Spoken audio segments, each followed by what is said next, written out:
RTV app వార్తల్ని క్షణాల్లో చదివే అవకాశం ఉంటుంది. ఒక న్యూస్ పేపర్, ఒక టెలివిజన్ ఛానల్ మీ చేతుల్లో ఎప్పుడూ ఉంటాయి. పై అధికారుల యొక్క ఆదేశాల మేరకు చిత్రావతి రోడ్, గుట్ట, కలపవృక్షం ఏరియాలందు నాకబంది నిర్వహిస్తున్నాము. ఈ నాకబందిలో భాగంగా అనుమానిత వ్యక్తుల యొక్క ఇండ్లు మరియు ట్రబుల్ మాంగర్స్ల యొక్క ఇండ్లు పార్టీలకు అతీతంగా క్షుణ్ణంగా తనిఖీ చేసి వాళ్ళ యొక్క ఇళ్లలో ఏమైనా మారణాయుధాలు కానీ లేకుంటే శాంతి భద్రత విఘాతం కలిగించేటువంటి వస్తువులను ఉన్నట్లయితే వాటి సీజ్ చేసుకుంటాము. వాటిపై చట్టపరమైన చర్యలు తీసుకుంటాము. ఇప్పటివరకు ఈ కార్యక్రమంలో ఇప్పటివరకు సైలెన్సర్ లేని బైకులు 3 సీజ్ చేశాము. అలాగే చిన్న ఇంటి పనిముట్లు కూడా మేము ముందస్తు చర్య భాగంగా తీసుకుంటున్నాము. ఈ నాకాబందీ అనేది కొనసాగుతూ ఉంటుంది. ప్రతిరోజు ప్రతి గ్రామంలో, మున్సిపాలిటీ పరిధిలో ప్రతి ఏరియాలోనూ మేము నాకాబందీ చేస్తాము.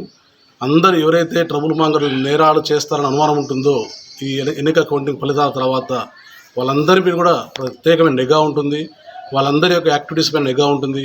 వాళ్ళ సోషల్ మీడియా మీద కూడా నిఘా ఉంటుంది.